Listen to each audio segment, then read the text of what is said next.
Mr. Tan for for volunteering. Ipa-record na lang po ha. Maraming salamat.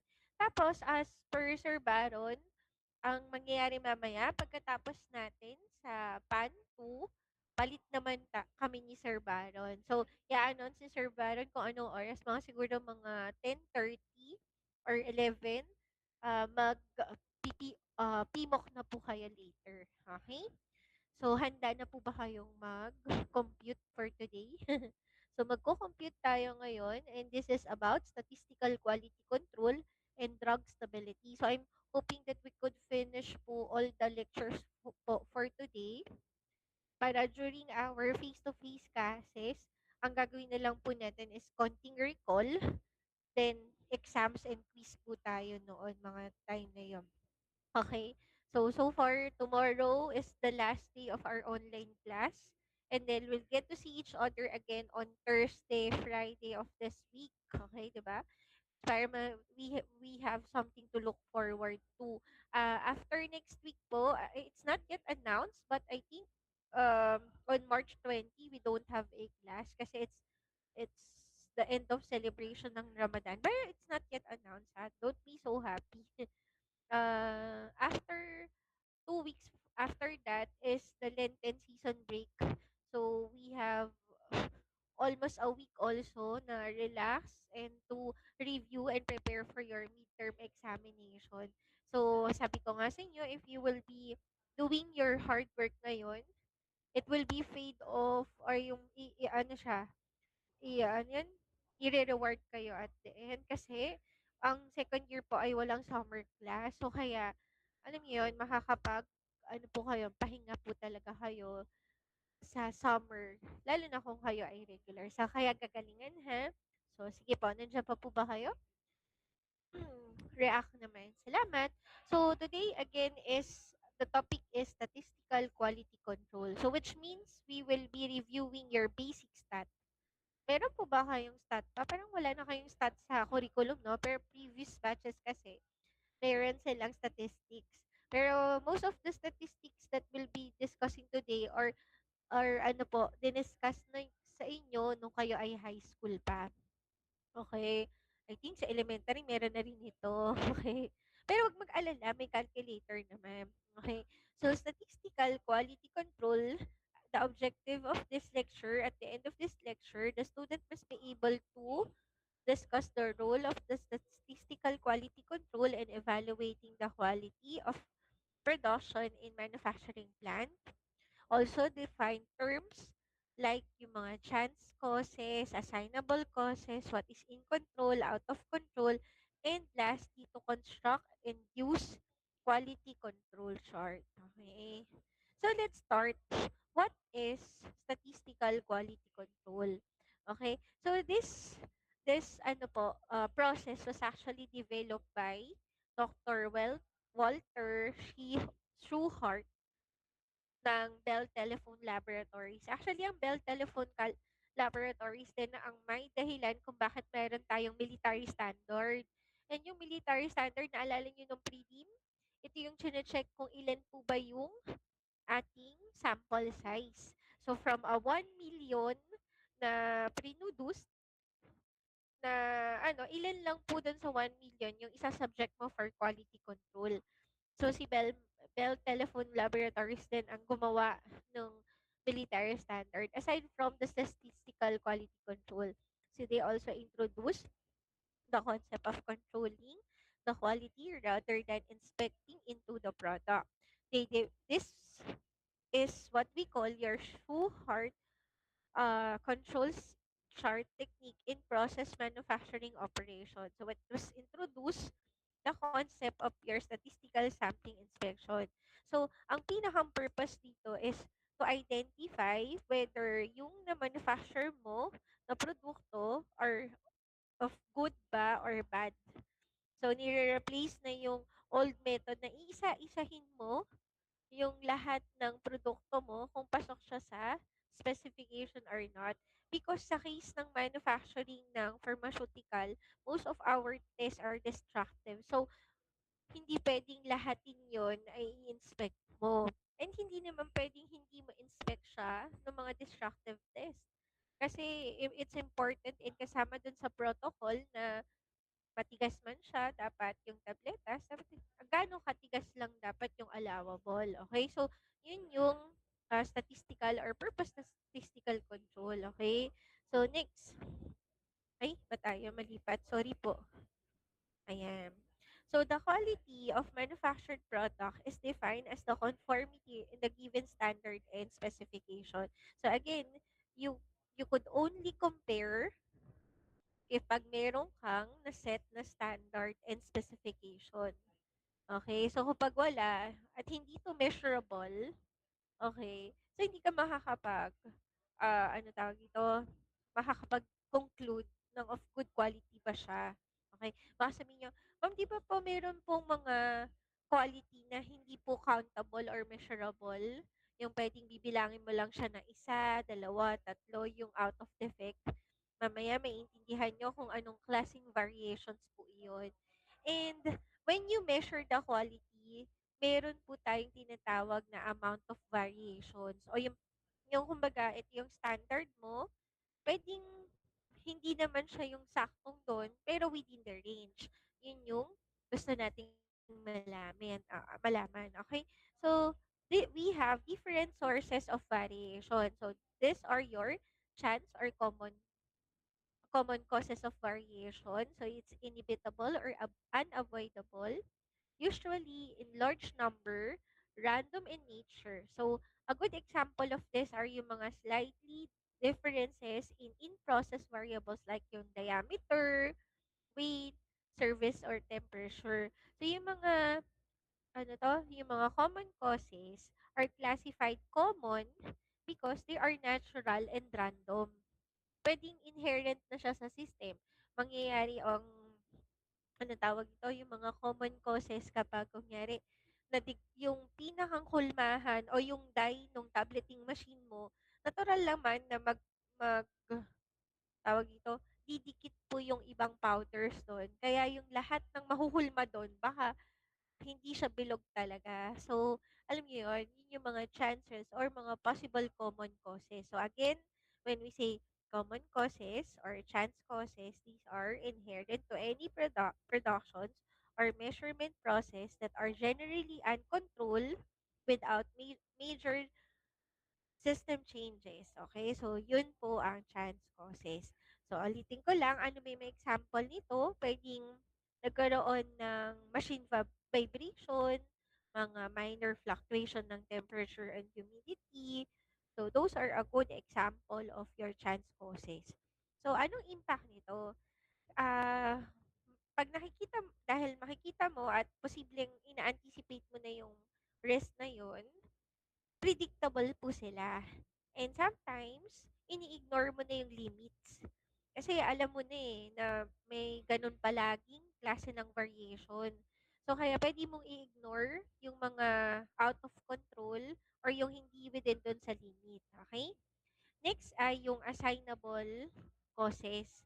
So, ang assignable causes ay mga non-random or unnatural.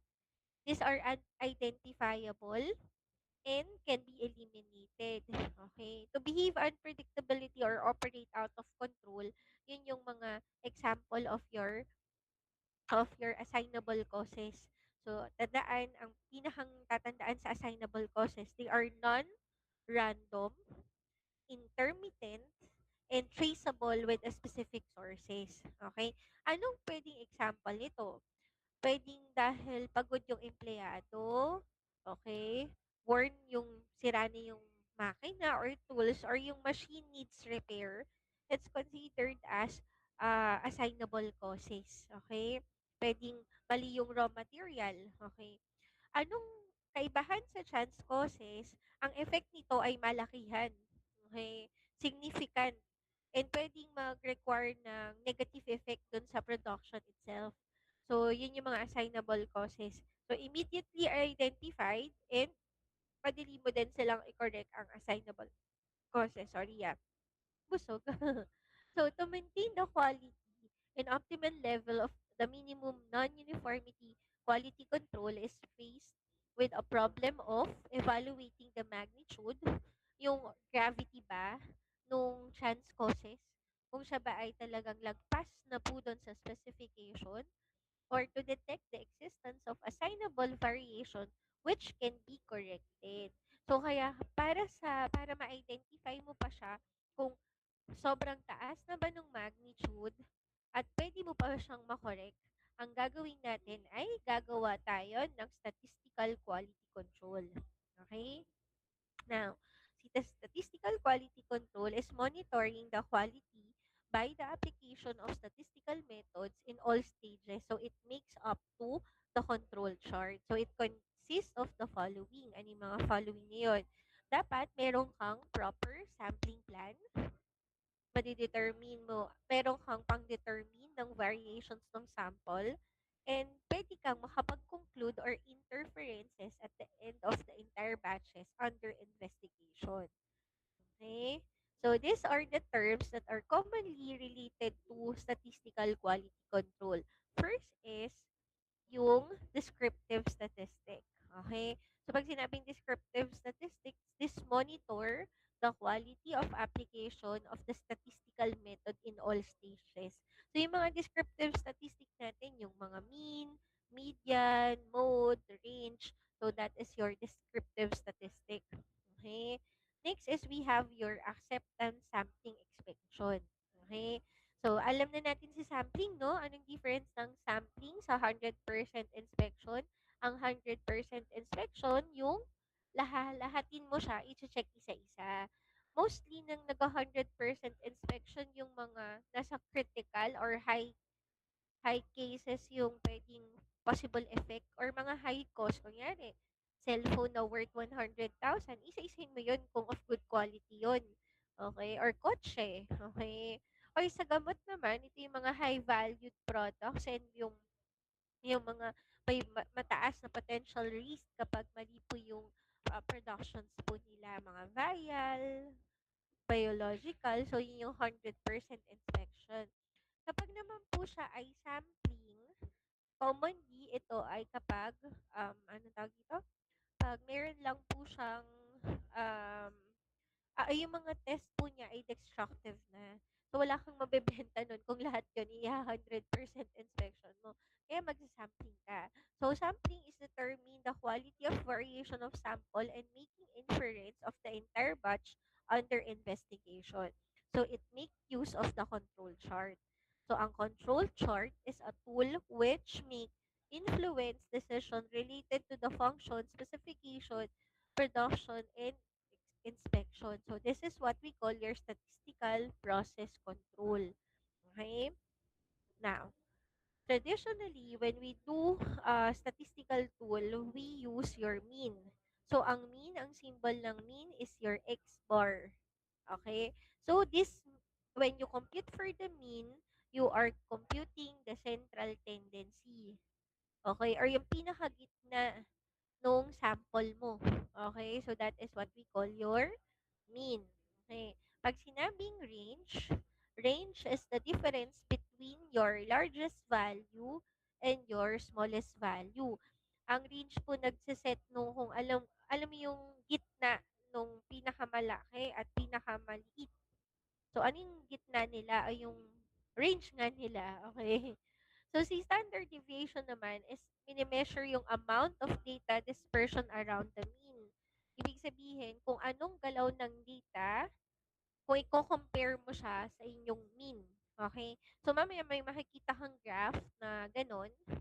Tapos, yung gitna, yung pinakang mean, kung gaano kalapad po yung pinaka-bell-shaped curve mo, dun masasabi mo kung malaki or maliit ang standard deviation po niya. Okay? Now, ang mode naman is yung most common value o yung frequently na lumalabas na value. So, kunyari, katulad nito, may 6 na tao na tinanong mo yung age. So, siya ay 21, 22, 21, 23, 19, 21. Dahil nabanggit niya na 3 beses dun sa 6 na tao na yun ay 21 years old. So, sila yung most frequent value. Okay? Now, pag sinabi namang median, ito yung central value. It doesn't mean na siya yung mean, ha? Kasi iba ang central tendency sa median. Ang ibig sabihin lang ng median, in-arrange mo yung values mo ng lowest to highest or highest to lowest, basta kinuha mo yung gitnang value nun. And it doesn't mean na yun yung mean mo. Okay? So, kunyari, meron ka daw 6 na tao. So, 21, 22, 24, 23, 19, 21. Yeah, arrange mo siya from lowest to highest. And then, kukunin mo lang yung pinakang gitna. Dahil ito ay 6, okay, kung 6 po siya, i-add mo yung dalawang value ng gitna mo. So, 21 plus 22, ilan yun? Wait lang, calculator tayo. May calculator po kayo, ha? So, 21 plus 22 divide by 2. Ilan po ang inyong median? Sige nga, lagay niyo sa chat box. Ilan po ang median? Pambira, wala yata nakikinig. Yan. I thank you, Miss Epoch and everyone. Thank you po. So, the median will be 21.5. Actually, nakasulat na nga. Nasulat niya lang. Okay. Next po.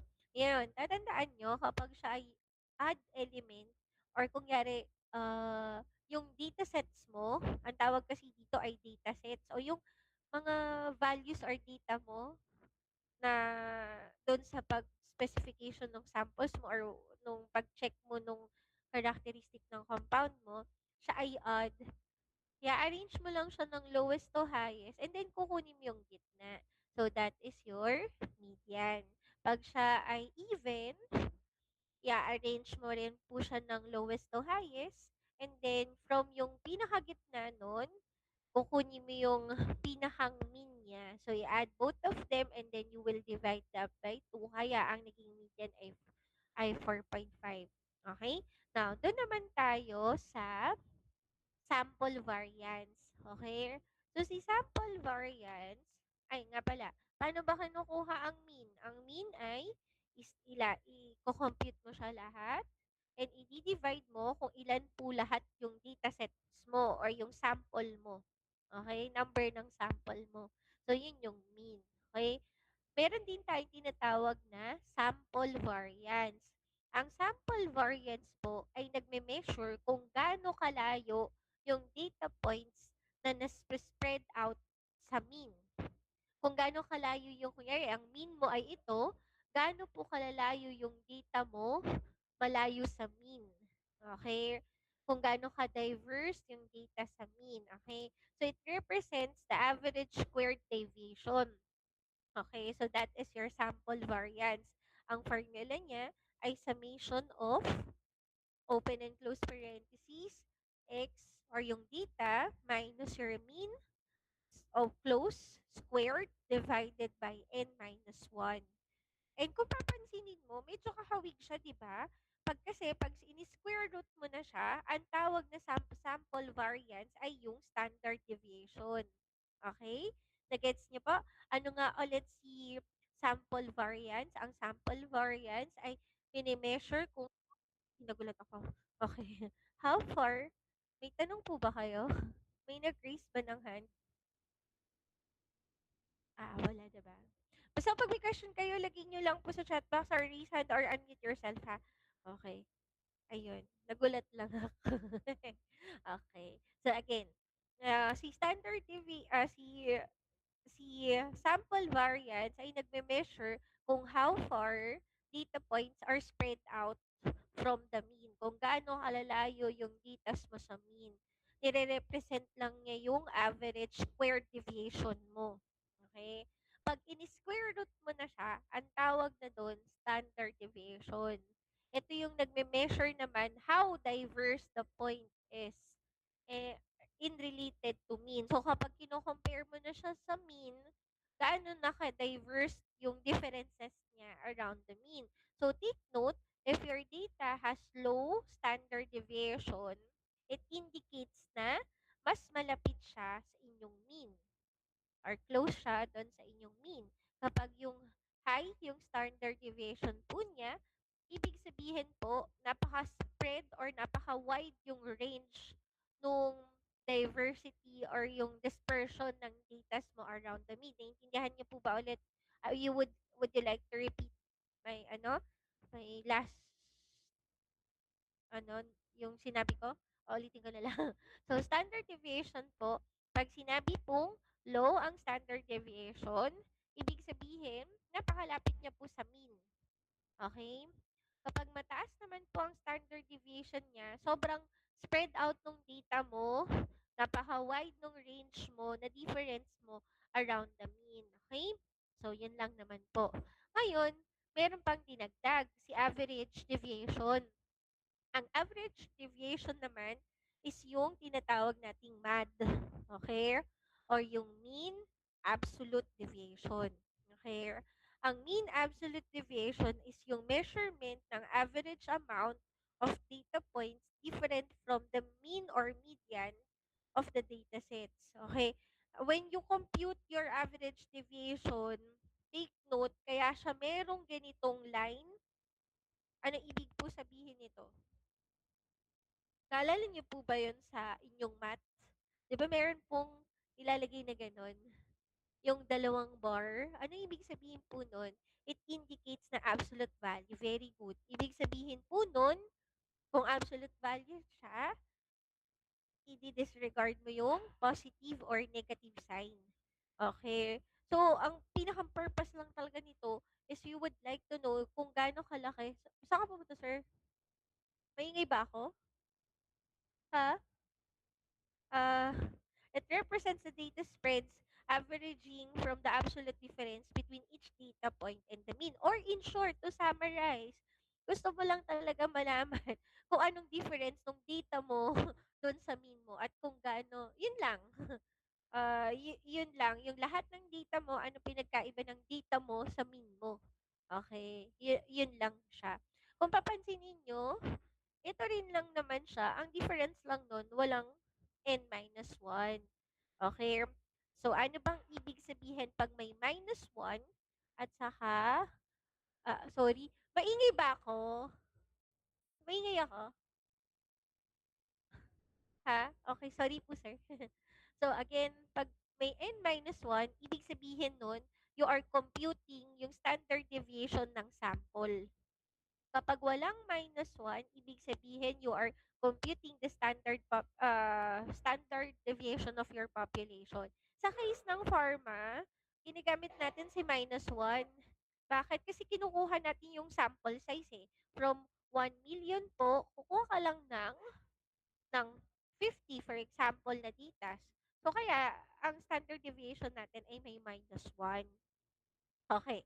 Now, pag divide mo ang standard deviation kay mean at minultiply mo sa 100, ang tawag doon ay relative standard deviation.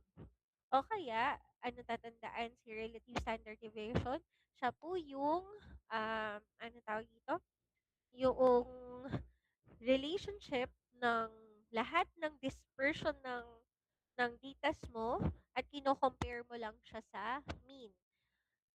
Tatandaan na dapat ang value mo is not more than 2%.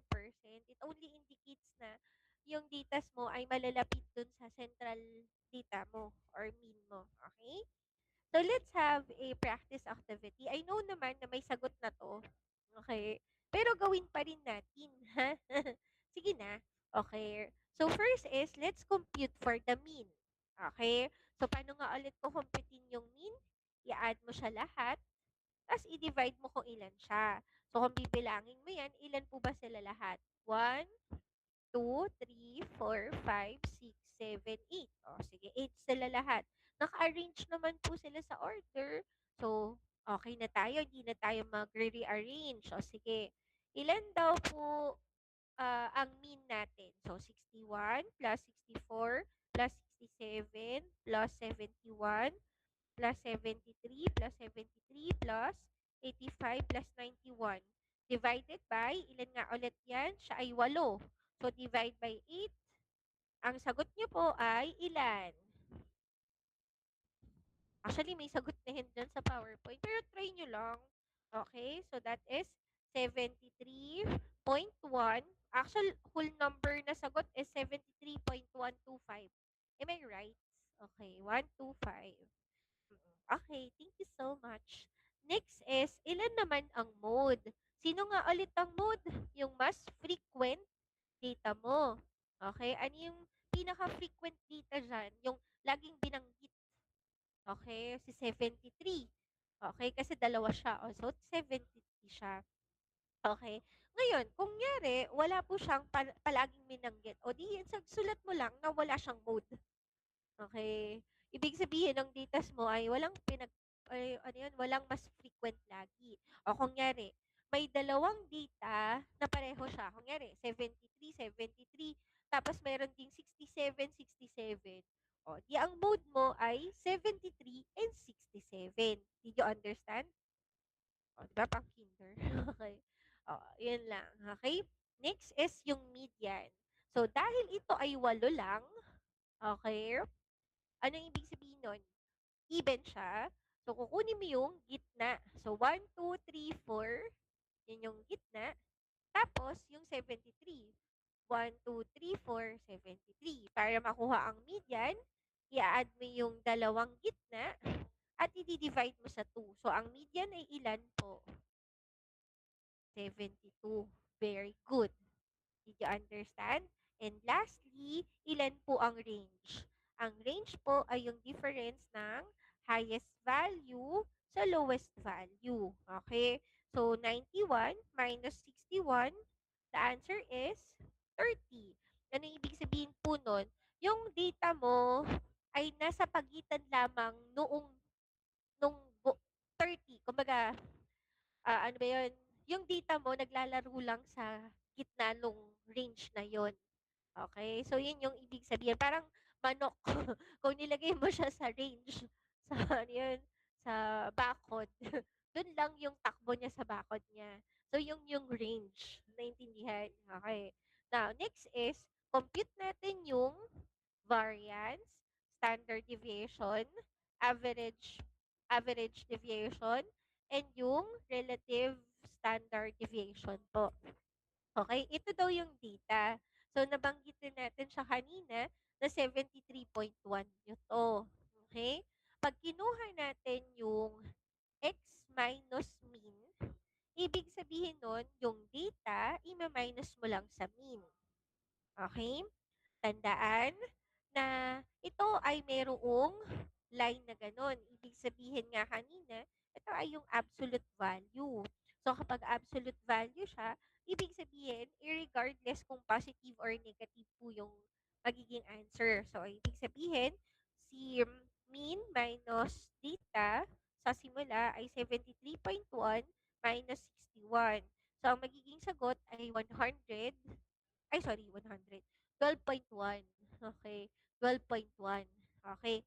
So, ngayon, kapag in-squared mo siya, or i-times mo siya na sa sarili niya, okay, ano nga yun?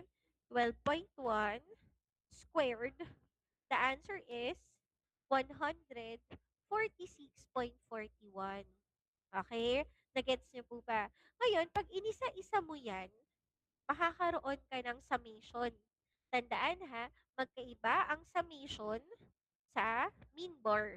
Anong pinagkaiba nila? Ang summation po, i-add mo lang siya. Kaya nga summation, i-add mo lang siya lahat. So, kapag ginawa mo yun, ang magiging value niya ay 59.4 at ito ay 732.88. Naintindihan po ba? Okay. Practicein nyo mamaya, ha? Sige na po. Okay? So, ngayon, doon tayo sa average variance. Ay, wow, kakain ka na? Ano po yan? Kakain ka na, ma'am? Ano ba, ano, ma'am? Wow! Ang sarap ng baon ni Ma'am Mary. Kakain ka na? Kakain ka na? Oh, okay yan, ma'am. Mamaya, kain tayo. Okay, so si variance. So, is equal to the summation of x minus x squared over n minus 1. So, sino po iyon? Ito yung part na yan, no? Tama po ba ako? Ayun, no? Kamukha niya. May squared na kasi siya. Hindi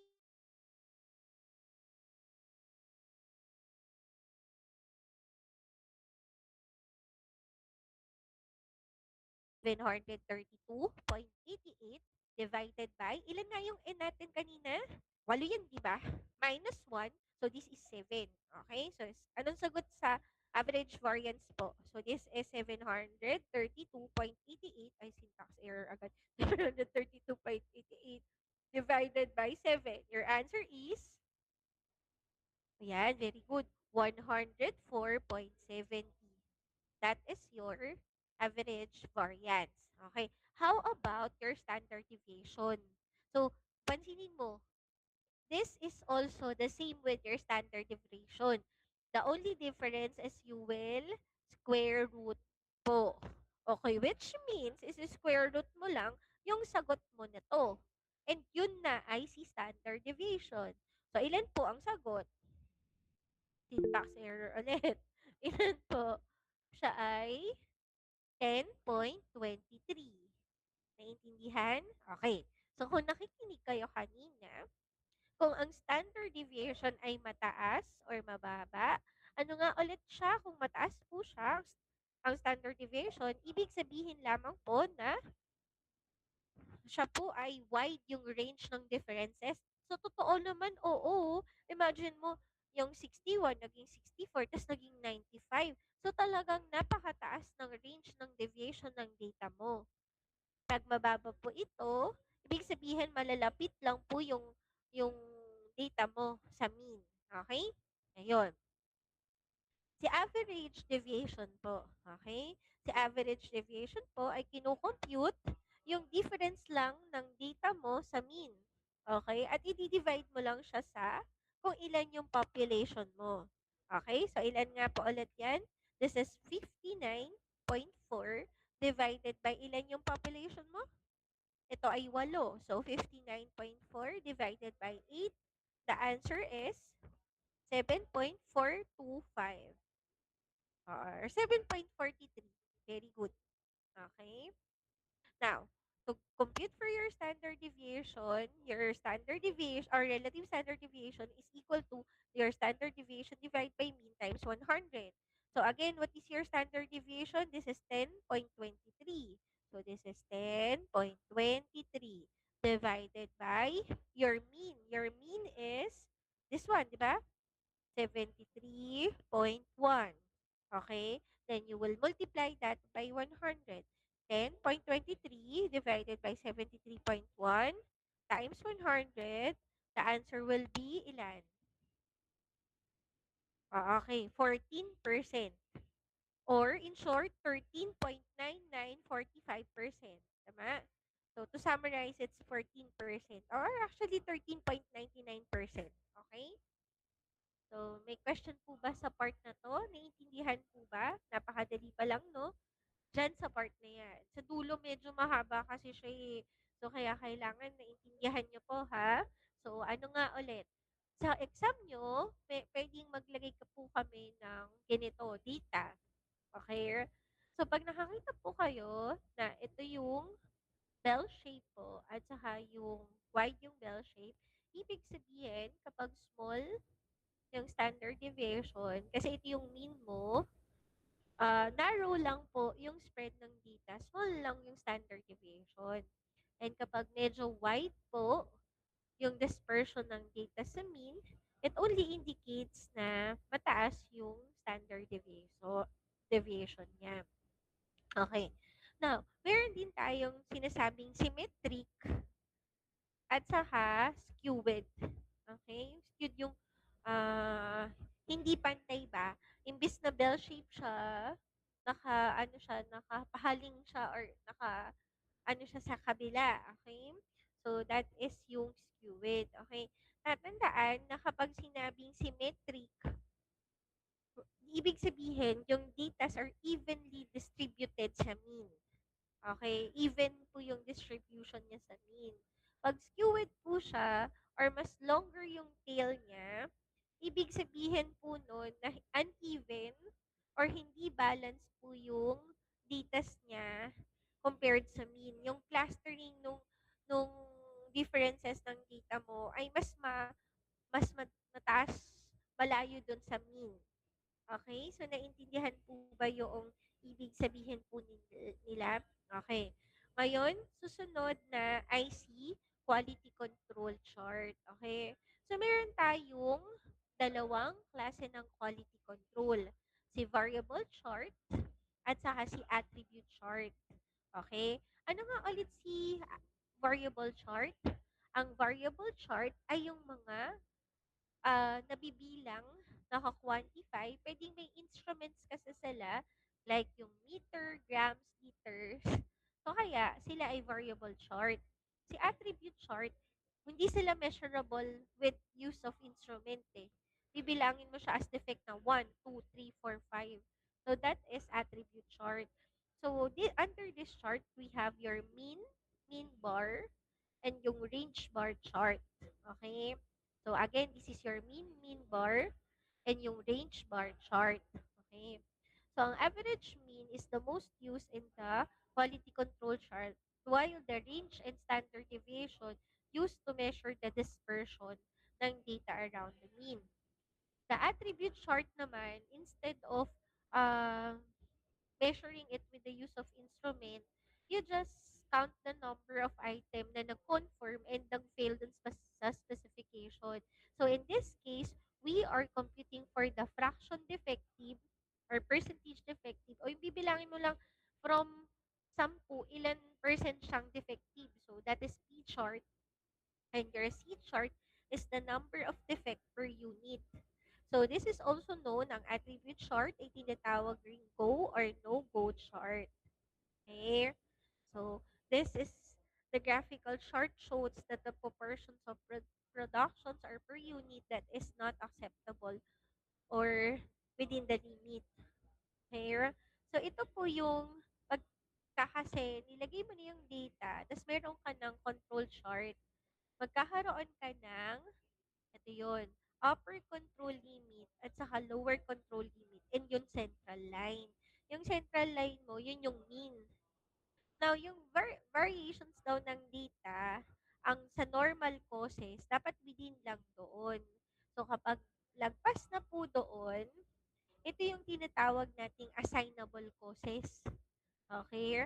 So, pwedeng masabi mo na yung lagpas na data na yun ay out of control observation. At dahil out of control na siya, i-check mo kung pasok pa ba yun, kung madami po silang out of control, pwedeng yun yung maging basihan mo kung i-reject mo yung buong ano yan, buong batch. Okay? So, ito ha, ang gagawin po nyo sa exam ay gagawa po kayo ng graphical chart. Yung upper control, lower control, and uh, central line chart. Tapos, i-identify kung lahat ba ng values are within the variation ng assignable or ng normal causes or normal limits of variation, or lagpas na po dun sa assignable causes or pwedeng consider as out of control. Okay?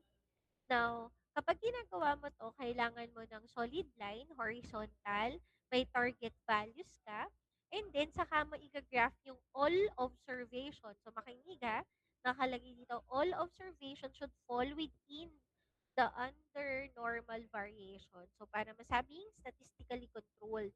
Pero pag wala sila doon, it's yung lagpas na or yung assignable causes or out of control data. Okay? So, ang laging ginagamit po ay si Six Standard Deviation. Actually, tinatawag tong Sig Sigma. Ganyan yung sigma symbol na, no? Six Sigma. Bakit Six Sigma? Kasi it composes 99.7% of the normal value distribution. Okay? So again ha, pag sinabing variable, we are measuring, pag attribute, we are just counting how many percent are defective or not. Okay? So, kapag gawa ka ng statistical quality control, when the observation found within the limit, the process control is in control. So, the first thing that you need to do is to select the sample size. You will compute for the average. You will compute for the standard, and then you need to assign an upper limit and control limit. Okay? Then after that, you will plot all those values in any, pag nag-fall out of the value, ibig sabihin, the data are out of control. Okay? So, let's have an example. Yan. Pwedeng, ano tawag ito? Try natin lang i-compute ha. So, you have a 20 sets of 10 tablets. So, meron kang 20 sets of 10 tablets were weighed during compression at 30 minutes interval. Compute for the complete the table and then compute for the UCL and LCL. Okay? So, ang gagawin mo lang dito, kunin mo yung standard deviation. So, the first step is you will compute for the mean. So, luckily, you are given na the values. So, these are the mean. Tapos, para makuha ang standard deviation, you will compute the difference nung data sa mean. So, let's try ha. Tama po ba na yung sagot ay ito? So, 373.9 minus 373.25. So, kaya magiging sagot ay 365. Okay, sige. Yung pangalawa, 381.5 divided by 370.25. So, the answer is divided by, minus pala, 11.25. Okay? So, kapag tinuloy-tuloy mo yan, okay na tayo dun sa part na yun. Dahil we're just computing for the standard deviation. Okay? And ang formula nun ay summation of x minus x bar squared over n minus 1. So, yung data na to, kahit yan ay may negative or positive, okay, ang gagawin mo po ay isi-squared mo siya. So, magiging final answer nun ay itong part na to. Naiintindihan? Okay. Now, kapag nakuha mo na po siya, so ito yung pinakang value niya, no? Ang gagamitin natin, kasi hindi naman ni lahat po yung data. Take note, sampling lang yung kinuha mo. From marami, kumuha ka lang ng datas mo. Yun yung datas mo, di ba? So, ilan yun? 302.51 divided by, ilan nga ulit yan? Sabi niya, 20 sets of 10 tablets. So, 20. So, divided by 20 minus 1 is 19. Square root. The answer is square root o ano yun? 302.51 divided by 19 square root of your answer. The answer is ilan ang standard deviation? Very good. 3.99. Okay? Tandaan, ang nakukuha mo pa lang ay standard deviation. Kukomputin mo yung upper control limit at saka lower control limit. Now, paano po kinukompute yun? Ang upper control limit ay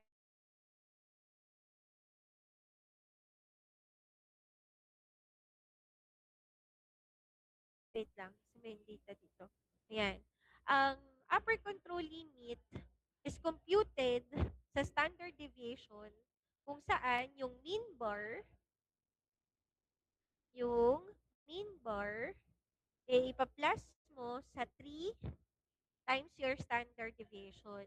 Pag lower control limit, minus naman siya ng 3 standard deviation. Okay? So, let's have an example. Kung ang mean po natin ay 370.25, okay, plus 3, okay, ang standard deviation mo ay 3.99, tapos, ang lower control limit mo naman ay 370.25 plus, minus naman, minus 3 times 3.99. Okay? So, ilan ang sagot dun sa taas? So, 3 times 3.99 plus 370.25. The answer is 382.22. Very good. Paano pag minus mo naman para makuha mo yung lower limit? This is 3 times 3.99. Okay? And then, next is 370.25 minus yung sagot mo kanina. The answer is, anong sagot nyo? 358.28. Very good. So, from this, ang range po natin ay 358.28 and 382.22. So, ang gagawin mo dyan, iisa-isahin mo siya. Dapat dun sa upper control limit and lower control limit mo, wala kang ganong sagot. Okay? Kung meron po man isa dyan, kunyari lang ha, ito yung out of control mo. So, bibilangin mo, ilan ang out of control mo. Pwedeng i-graph mo rin siya para mas makita kung sino po yung out of control data or not. So, sino ang magiging central line mo doon? Ang magiging central line mo doon yung mean. Tapos, ito yung upper control limit mo at saka ito yung lower control limit. Naintindihan po ba ako? So, I'll repeat ha. So, pwede mo pong makompute yung quality control using yung standard deviation mo. Pag nakuha niya yung standard deviation mo, compute mo yung upper control limit and yung lower control limit. Na pag kinocompute ang upper and control limit, ang formula nun ay ito. Ma'am, bakit po siya ay may number 3? Ito po yung sa statistics, pag yung deviation niya ay higher or 99.7%, 3 standard deviation yon. Pero kapag ang degree of confidence mo lang ay 91%, 2 standard deviation yon. Eh, syempre, dapat doon tayo sa medyo mas malapit na data or 99.7% po. Kaya, ang ginagamit ay 3. Okay? So, kapag nakuha mo na po iyan, magkakaroon ka ng value ng upper control at sa lower control. Okay? So, kapag nakakuha ka na nun, may center line ka dito, magkakaroon ka ng ganitong data, oh. Yan. So, ito yung, for example, data 1 mo, data 2, data 3. Tapos, ma-figure out mo kung sino yung out of control. Now, kasama ang graphing po sa pag ano ha, pag compute sa midterm saka sa quiz. I-practice na po. Bibigyan ko kayo within the weekend ng practice activity po. Gawin nyo siya over pag wala tayong yung pag mga walang pasok para as your practice. Okay? Okay na po ba tayo? Nakikinig pa po ba kayo? Patingin nga ako ng hands. Okay, hands. Makatatlo pambihira na. po. Next po. Next, kunyari, ayaw mag-compute ng standard deviation. Mahirap din kasi siya, no? Ang gagawin mo ay kukunin mo yung range. Tapos, di-divide mo siya sa divisor. Pero ang ginagawa mo lang dito, ini-estimate mo lang, ha? Tandaan, kapag ginamit mo yung formulang yan, you are just estimating the standard deviation from the range. Okay? So, ma'am, paano po iyon? Okay. So, kunyari, ito yung data. Ito yung data, ha? Hindi po siya naka-arrange in order. Sino po ang lowest value at saka sino yung highest value po? Okay. Sino yung lowest value and sino yung highest value? Ay may so madaldal. Maingay ba ako? Ha? Okay, sige po. Sino ang lowest value and sino ang highest value? Sige, doon muna tayo sa lowest value. From all this data, pasulat naman po sa chat box kung sino yung lowest value. Okay? So, I think everyone agreed that the lowest value is 365.1. Very good. Okay? How about your highest value? Your highest value is very good. I think everyone also agreed that this is 381.5. So from that, what would be your range? Okay, so this is 381.5 minus 365.1. The answer is, ilan po sagot? Ilan yung range nyo? 16.4. Okay? Tandaan ang sagot ha. Ang range ay 16.4. So again, this is just your approximate standard deviation. So if it's 16.4, hahanapin mo yung divisor based on the sample size. So ito, table to. Siya ay constant. Binibigay naman po iyan. Okay? So kung yun ay, ilan nga po yung population nun? Siya ay 20. So ang divisor mo ay 3.7. Okay? So, di-divide mo lang to sa 3.7. 16.4 divided by 3.7, the answer will be, ilan po? 4.43. Okay? Naintindihan? Saan po galing yung 3.7? Siya po ay galing sa isang table. Na kung saan yung table na yun, check mo po kung ilan po yung sample size niya. So, ito po ang, ano nga ang tawag dito sa pinakang answer na to? Estimated standard deviation ng sample na yon na kung saan ginamit mo ang range. Naintindihan mo po iyon? Okay. So, pag tinanong, ma'am, ilan po difference nun? Medyo ano, no, malapit naman. 4.43. Tapos ito ay 3.99. Pero hindi siya yung saktong-sakto. Kasi you just estimate eh. Okay? Ano yun? Now, hmm, now we have your different, ano to? Variable chart. Oh, nga pala. Meron lang tayong graph. Okay? Ano tong tawag dito sa mga graph na to? Okay? So, itong graph na to, or yung image po pala na to. So, itong image 6.4 indicates the empirical rule o yung 99.7 rule at saka yung 68 or 95, sorry, 95% na rule. Naalala kanina, sinabi ko, ang gagamitin natin dapat ay 3 sigma or yung 3 standard deviation. Kasi, ibig sabihin, nakuha mo yung 99.7%. Ito yun. Okay? Pag ginamit mo lang ay 2 sigma, ang nakuha mo lang ay 95% yung percentage confidence po. Sa stat nga to, ito yung 91 nga lang sa iba yun eh. At hindi talaga ginagamit ang 2 sigma. Okay? So makikita mo po dito na kapag type 1 error or plus minus 3 sigma standard deviation, na yung lagpas dun sa 3 sigma is what we call your type 1 error. So when we incorrectly reject the true or null hypothesis, naalala nyo sa stat nyo nung nagpa-stat po kayo, meron po tayong gagawin na, ano yun?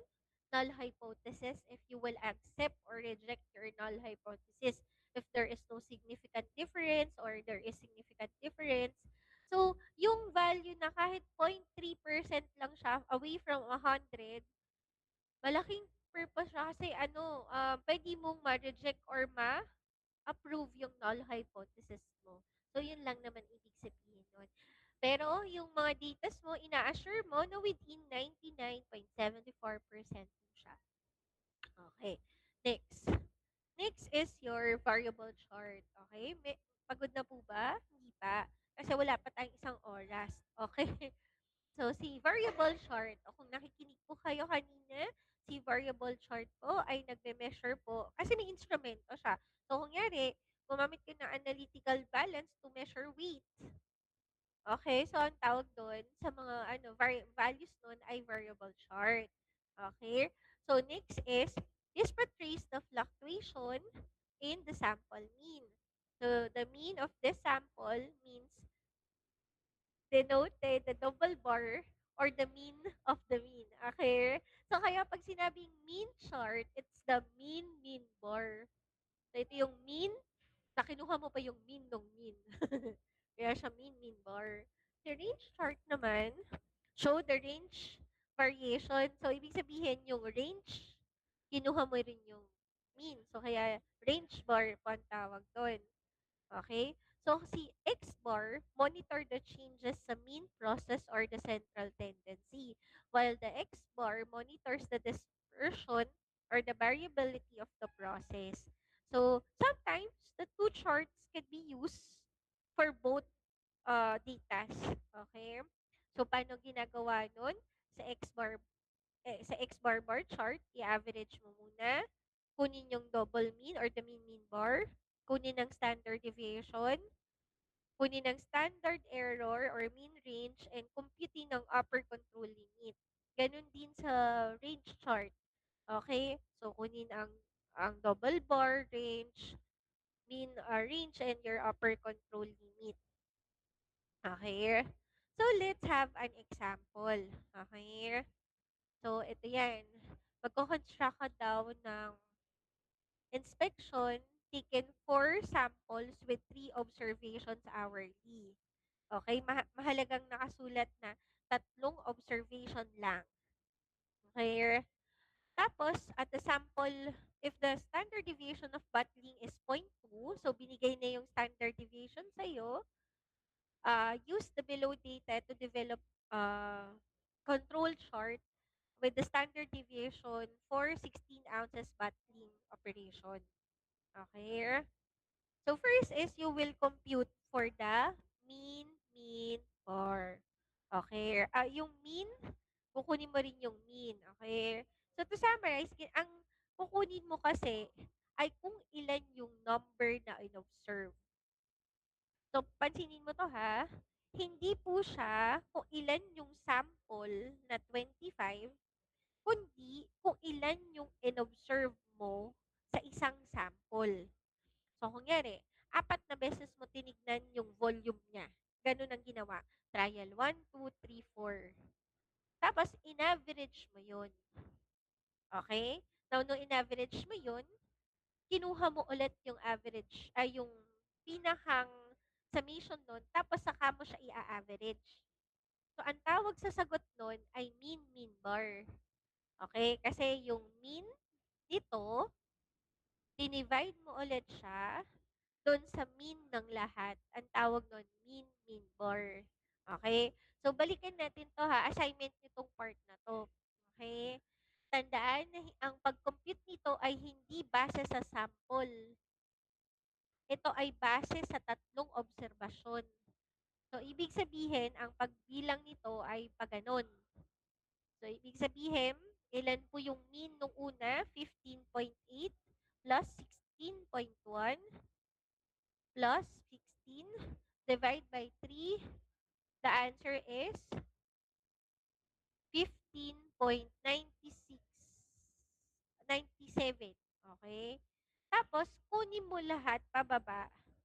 And then, saka mo siya kunin yung average ulit. Ang makukuha mo nun ay mean bar. So, sige, try natin.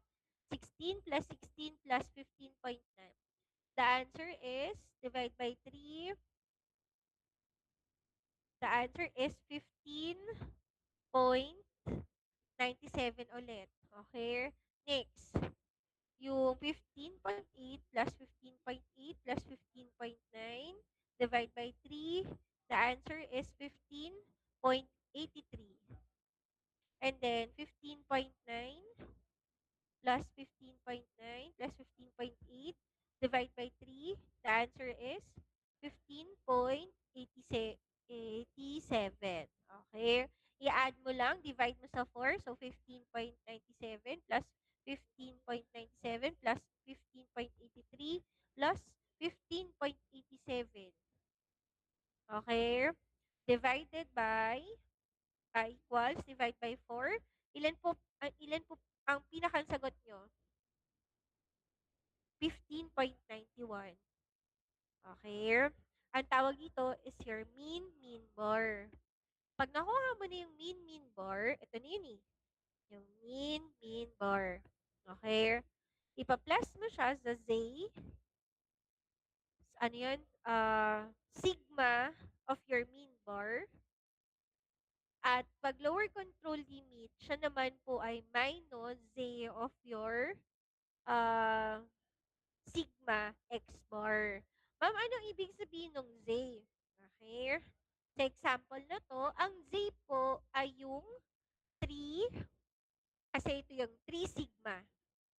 Ibig sabihin ng 3 sigma, yung 99.7% na deviation ay i-multiply mo sa standard deviation divided by the square root of your mean. Yan ang pag-compute ng Z. Okay, ulit natin ha. Paano po ulit? Ay, bakit hindi nawala? Ah, erase ko lang. Ay, bakit hindi na? Ayun. So, paano nga ulit computein ang Z? Ito yan, no? Itong part na yan. Okay. So this is yung 3. Okay, 3 times or ano yun, times yung standard deviation divided by the square root nga ba yun? Divided by square root of your kung ilan yung observation mo. Divided by kung ilan yung observation. So, number of observation. Okay, so let's have an example. Dito sa case na to, ilan siya? This is 3 times ang standard deviation mo ay 0.2. Ma'am, saan po galing yun? Ito siya. Nasa problem. Divided by kung ilan yung number of observation. Ilan nga ulit binilang mo observation? 1, 2, 3. In-observe mo 3 times. So, 3. Tapos, square root mo yun. Okay, so dun muna tayo sa ilalim, ha? So, 3, sorry. Square root of 3 equals 3 times 0.2 divided by answer equals, ilan ang sagot nyo? Ang sagot nyo ay 0.35. Tama po ba ako? Ayan, tama yon. 0.35. So, ibig sabihin po nun, ang ibig sabihin lamang po nun ay, wait lang, saan na ba yun? Si upper control limit ay makukompute mo ng kung alin yung mean, ipa-plus mo lang dun sa value yun, at si lower control limit naman ay ima-minus mo sa value na yon. So, kung ang central tendency natin ay 15.91, okay, plus 0.35, at yung isa naman ay 15.91 minus 0.35, ang upper control limit natin ay 15.91 plus 0.35. The answer is 16.26. Very good. At ang lower limit ay 15.91 minus 0.35. The answer is 15 point, ano yun? 15.56. Okay. So, may data ka na, no? Sige. Okay lang po ba? Wait lang. I-ano ko lang siya, ha? Gagawa lang tayo. Discard. Pa-picture na muna. Kasi i-discard ko lahat ng nakas-annotate. Okay, sige. Gawa tayo ng table. Okay, Shift F5. Ano nga ulit yung sagot? Nalimutan ko na agad. Ano yung upper control? Ay, wait lang. Ah, ilan nga po yung upper control? Lagyan nyo nga sa lahat ng sagot.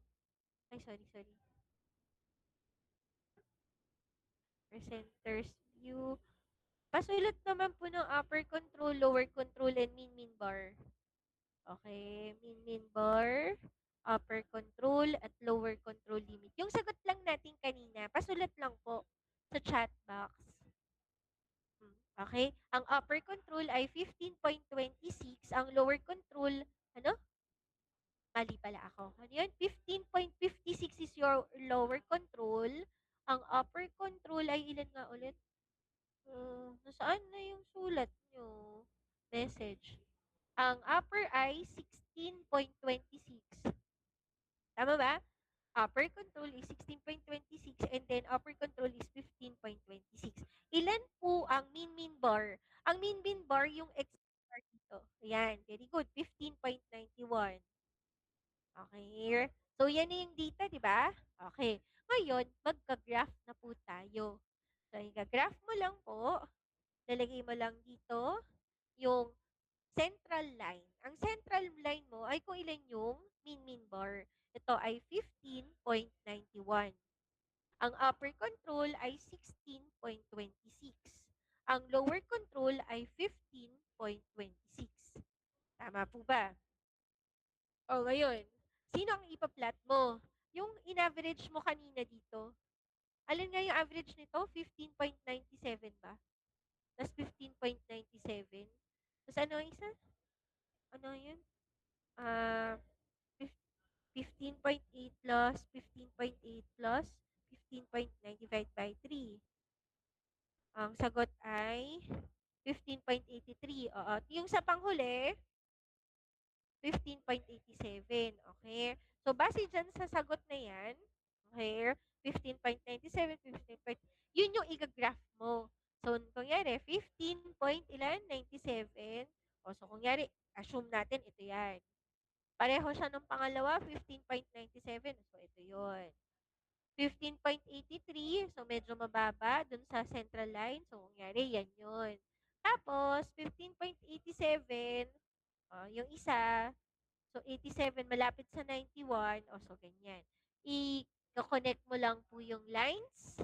Pansinin, sila ay within the variation. Kaya ang sagot mo dyan, sasabihin mo na siya ay within the control limit. Naiintindihan mo? So, kapag ginaf mo po siya, ibig sabihin, yung datas mo are within the control limit. Ulitin ko lang ha, hindi po siya pababa ang pagkuha ng mean. Kasi pag pababa mo kinuha yung mean, mali yung sagot mo. Kasi ang kinompute mo ay yung kung ilan yung na-observe niya per hour, ng lahat ng sample. Gets mo ako? So, yan, kinompute mo yung average nito. Ang nakuha mo, yung sample 1 to 4, ito yung average mean niya. Eh, ang dapat kukunin mo, kung ilan yung sample, sa isang sample, 3 beses mo siya in-observe, yung mean nung sample na yon. Nag-gets ako dun sa part na yon? Okay. Kaya nga, kung papansinin nyo, itong part na to, yung sa libro niyan eh, may libro kasi yan. Okay? Kinuha po yung central line niya ng mean ng isang sample. Tapos, saka mo kinuha yung mean ulit ng sample na yon. Okay? Pagkatapos nun, kinuha mo yung 3 of your standard deviation divided by the square root of the number of observation. Okay? So, kaya ang sagot ay 16.16 tapos 15.74. So, ito na yung upper control nun, lower control, at saka yung ano tawag doon, yung solid line na center line. Ito, di ba, ano yun, dotted lines lang yung upper control at saka yung lower control eh. Okay? Tapos, iisa-isahin mo. Ang iisa-isahin mo dyan, hindi ito, kundi ito, yung bawat isa niyan. Okay? So, kaya pansinin mo to, 20 lang po yung datas po niyaan. Okay? Naintindihan po ba ako dun sa tanong na yon? Okay? Naintindihan? Pahingin po ako ng reactions naman. Okay. Salamat. Okay. Mahirap po talaga to. Ito yung isa sa pinakamahirap sa ano, sa pantu. Tatayo mo na. Okay. So, next is range. Ayun. Paano mo kukuhanin ng range? Ang range din ay hindi pababa. Pagilid rin siya. Okay? Sige, kunin natin ang range. Ito, lagay natin. Ito yung range ha. Range nitong sample 1. Paano nga kunin ang range? Yung pinakamataas sa pinakamababa. Okay? So, ang pinakamataas ay 16.1 minus 15.8. The answer is 0.3. Tama? Okay? Tama ba ako doon? Okay. Next. Doon sa sample 2, sino ang pinakamataas at saka pinakamababa? 16 saka 15.9. So, ang sagot ay 0.1. Si 15.8 saka si 15.9, ang sagot ay 0.1 ulit. Tapos, si 15.9 saka 15.8, ang sagot ay 0.1 ulit. Okay? Ngayon, kapag range naman ang kukomputin mo, ang magiging formula niya ay yung mean bar, plus A, range bar. Ito naman ay X minus naman A, A2, range bar. Ngayon, saan po galing tong A2? Okay, di ba? Ang hirap sabihin ng A2 yan. Sa A2 po ay may table. Okay. Yan. So, dahil yon ay ilan nga pong observation yon? 3. Ang magiging A2 niya ay 1.02. So, constant yan. Bibigyan ko naman po kayo ng table. Kahit ako naman, di ko naman kabisado yan.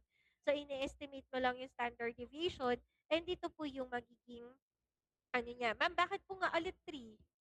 Tanuin ko kayo, bakit po siya 3? Kasi, 3 beses mo siya in-observe. Ayan o, hourly, 3 times observation. Hindi siya by 4. Ha? hindi sample. So, kung ilan siya in-observe, so ito ay tatlo. So, dahil tatlo yun, 1.06. Naintindihan? So, kung 1.06 po yan, okay, ano nga ulit yun? Sorry. So, mean bar natin ay 15.9. So, 15.91 is our X bar. Ang upper control limit is yung X bar plus A 2 R bar. And kapag lower control limit is your X bar minus A2 R bar. Ang A natin, base sa table, okay, is equal to, ano nga ulit? 1.02. Kasi 3, tapos 1.02. So, siya ay 1.02 times yung range bar. Ilan po yung magiging range bar? Kunin mo yung mean. So, 0.3 plus 0.1 plus 0.1 plus 0.1 divided by 1, 2, 3, 4. So, 4. The answer is 0.15. Nakuha yung sagot na yun. So, that is 0.15. Wait lang. Nasaan na yun? So, this is 0.15. Okay? Kapag upper siya, ipa-plus mo lang siya sa mean. So, 15.91. At kapag hindi po, ima-minus mo lang siya. So, 1.02 times 0.15 minus 15.91. Okay? Sige nga, calculator po tayo. Ilan po ang upper control limit? Ang upper control limit is yung 1.02 times 0.15 plus 15.91. The answer is ilan? Ang upper control is 16.06. Tama ba ako? Yeah. 063. Okay. Yung kompletong answer. Eh, paano pag lower control naman? I-minus mo naman. O, sige. 0.02, sorry. 1.02 times 0.15 minus 15.91. Ilan ang sagot?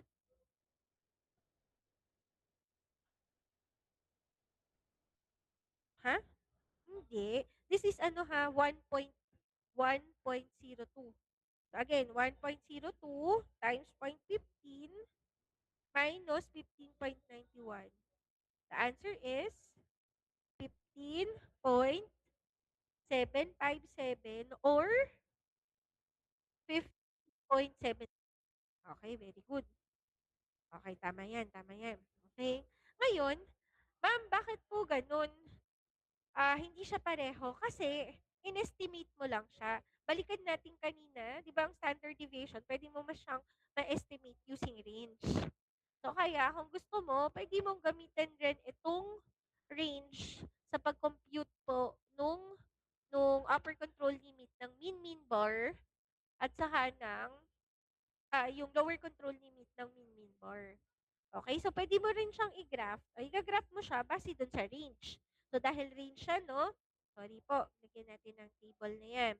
Ito yung center line, tapos upper control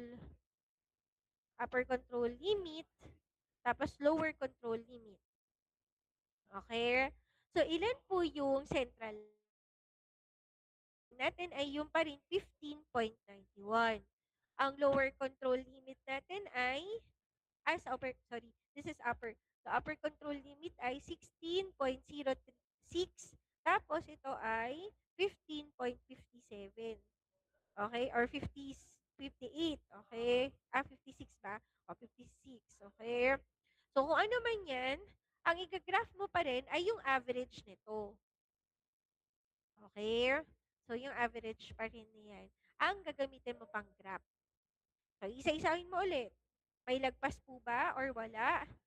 So, pag may lagpas, ibig sabihin, meron kang out of control. Pag wala, within the specification siya. Yung lahat ng datas mo or within, or yung lahat ng sample mo are within the specification.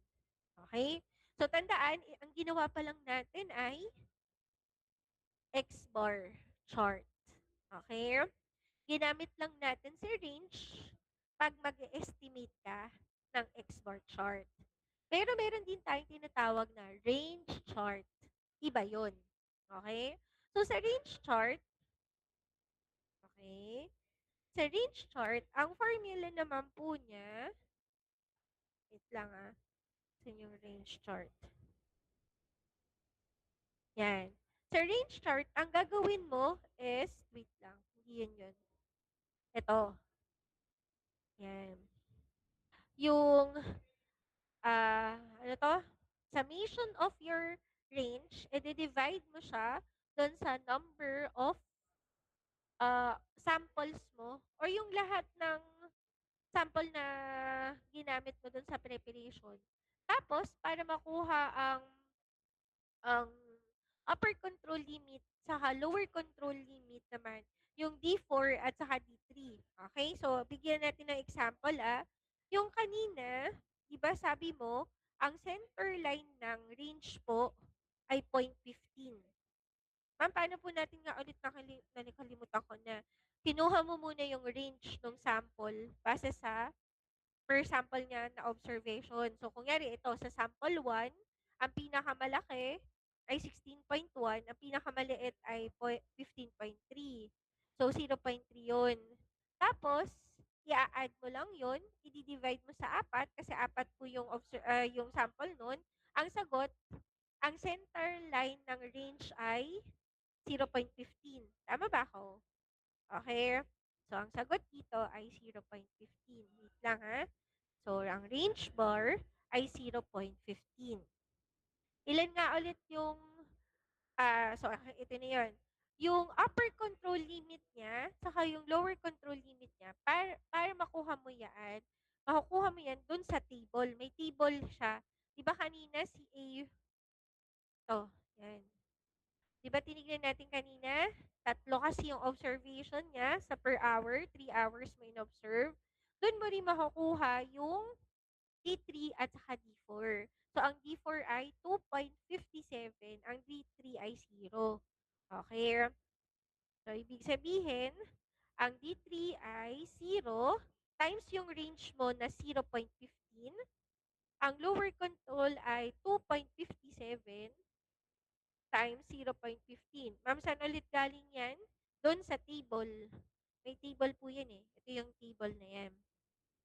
Okay? So, base sa table na yan, makukuha mo yung sagot na to. Okay? Anong upper control natin?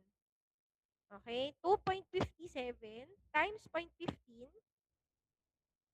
Ang sagot ay 0.3855. Ang lower control limit, any number multiplied by 0, the answer is 0. Tama?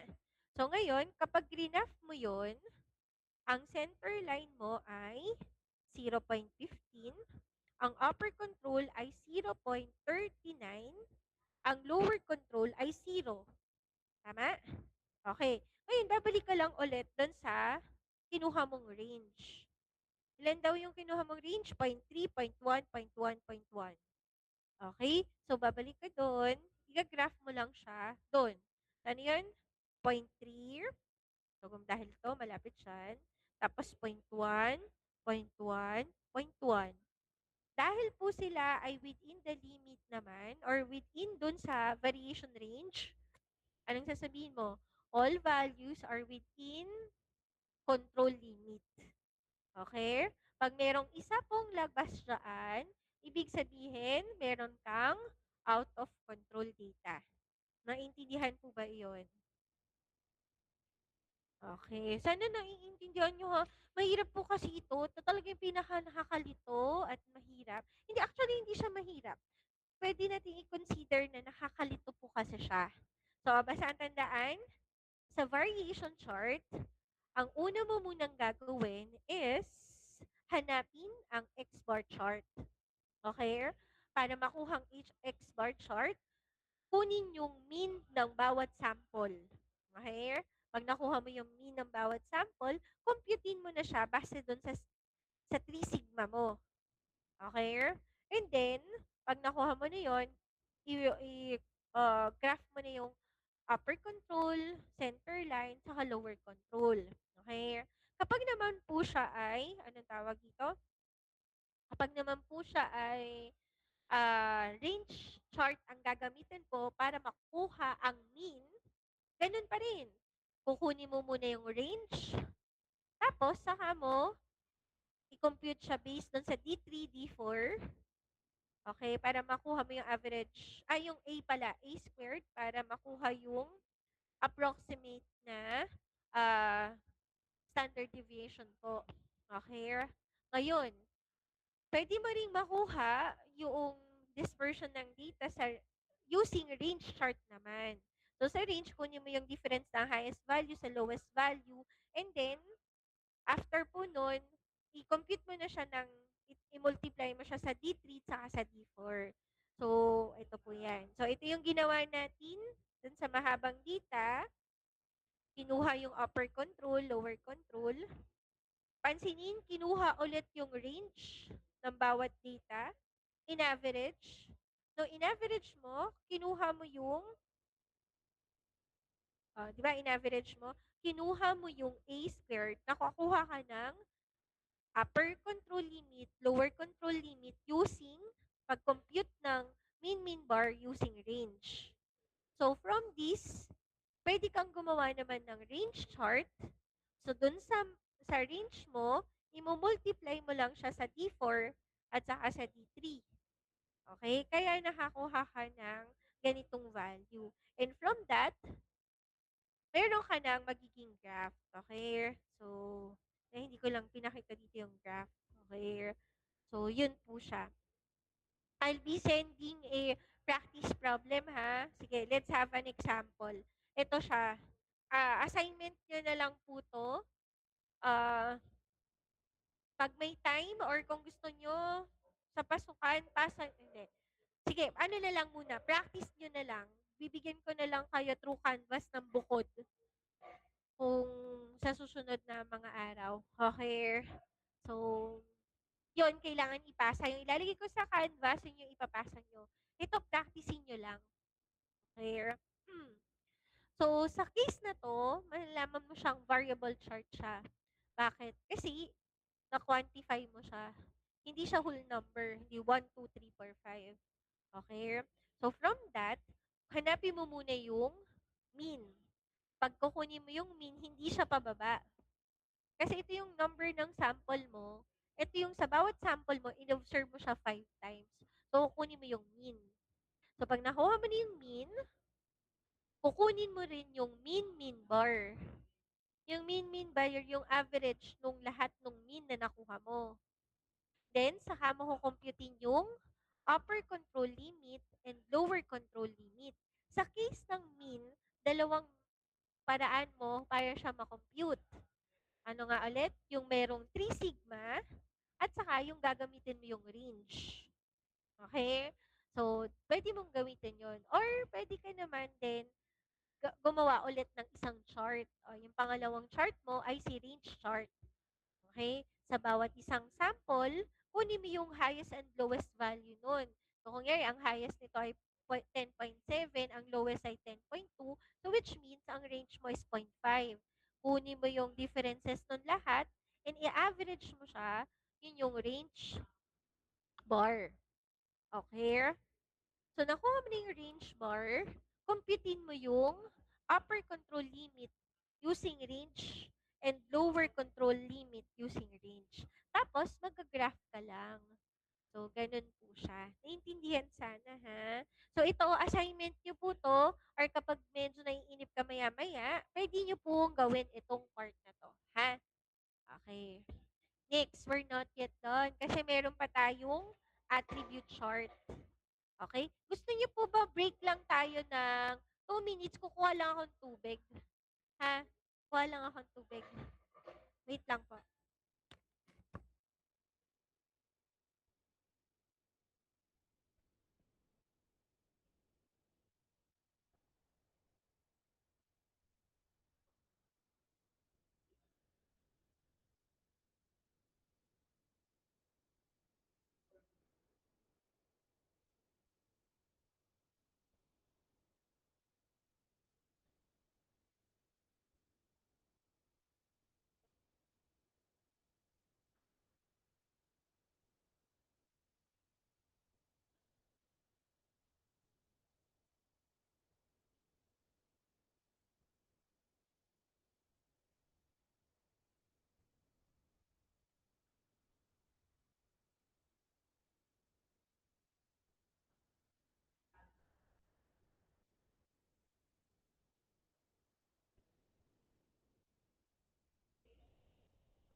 Hello po. Naririnig niyo po ako? Andiyan pa ba kayo? Ayan. Pasensya na, nauho lang. O sige, simulan na po ulit tayo. So, ito naman ay attribute chart. Ang attribute chart po ay tungkol sa percent effective. So, hindi katulad kanina na may potential na may range po siya or may ano yan, may butal. Kasi nag-analytical balance ka, di ba? Pag measure mo yung grams, hindi naman siya 1 ang no, ang value nun, 'di ba? Puwedeng 10.55, 20 plus, or kung ano man yung actual weight niya. So, hindi mo maka-quantify yun na isa yung weight, dalawa yung weight, tatlo yung weight, okay? So, ang gagawin dito, bibilangin mo lang siya as kung ilan po yung hindi nag-conform or yung hindi na-defect. Okay? So, pag percent defective, this is also known as your P-chart. So, this graphical proportion of the product not acceptable. Pag C-chart naman siya, portrays the number of defective per unit that shows graphical how many defect appears in the unit production. Okay, so let's focus on your P-chart muna. Kasi nga siya ay fraction defective, bibilangin mo yung ratio or number ng defect, i-divide mo siya sa total number na in-inspect mo. Okay? So, kaya nga ang formula niya ay kung ilan yung summation ng defect, i-divide mo siya sa average or yung summation ng lahat ng in-inspect mo. And then from that,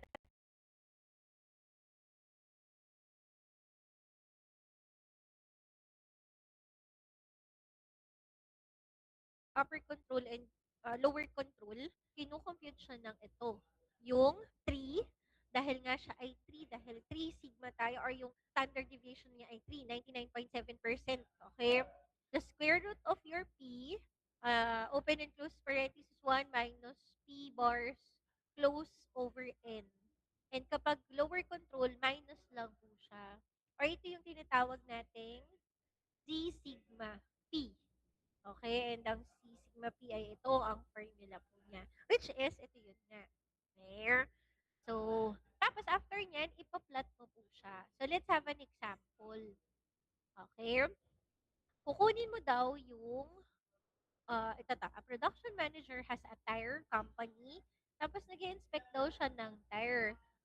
5 random tires with 20 tires in each sample. Okay? The table below shows the number of defective tiles in each sample of 20 tires. So, para makuha mo yung proportion defective niya, ilan ba yung defective at ilan ba yung tires na na-inspect.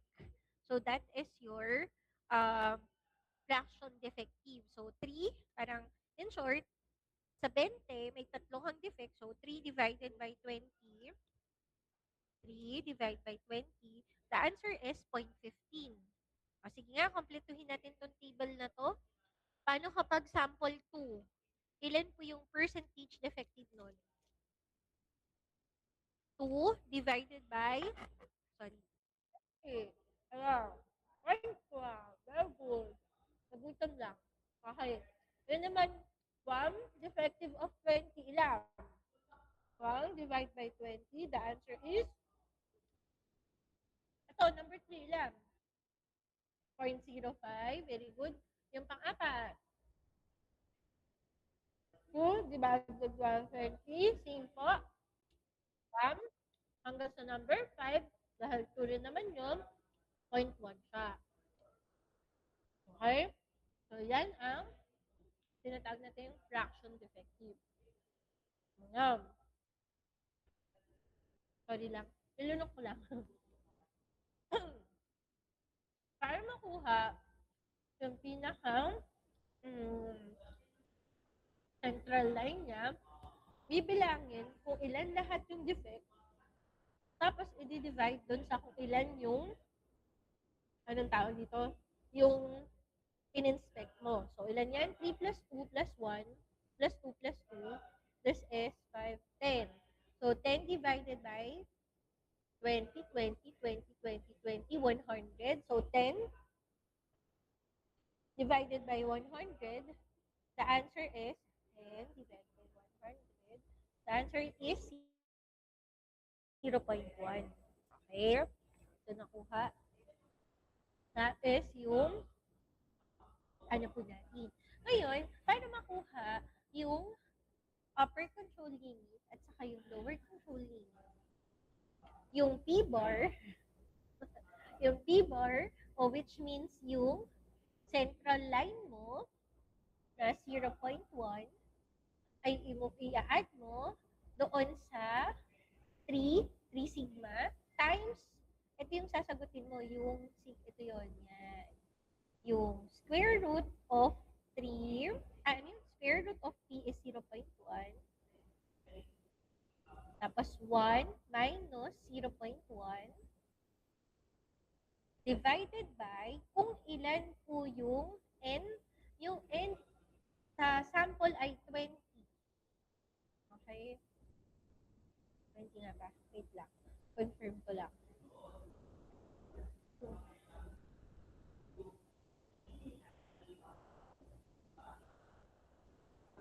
Wait lang.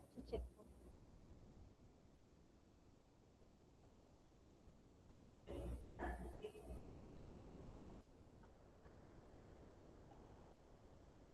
O, 20 nga. Okay? So, 20. So then, 5 random samples with 20 tires in each sample. The number of tires in each sample is 20. Okay? The number of samples is 20. Okay? So, tama. 20. 20. Ay, sulat. Okay, 20. So, ilan yun? Yung sa loob mo na, 1 minus 0.1 is 0.9. 0.1 times 0.9, 0.1 times 0.9, divided by 20, okay, square root, and then answer equals, okay, the answer is 0.067. So, i-multiply mo lang yun sa 3, tapos, i-plus sa 0.1, the answer is 0.301. There. Doon naman sa lower control limit. So, 0.3 times 0.067, 0.1 minus answer equals, the answer, tama ba ako? Ay, mali ba ako? Sorry ha, ulit ko nga. 3 times 0.067.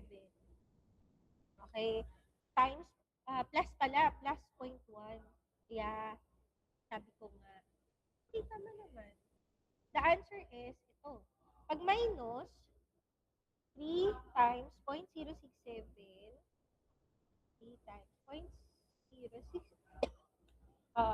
0.1 minus answer is 0.101. Tumakbo si Sir Jason, di ba? Buhan kita dyan. Okay, so the answer is 0.101.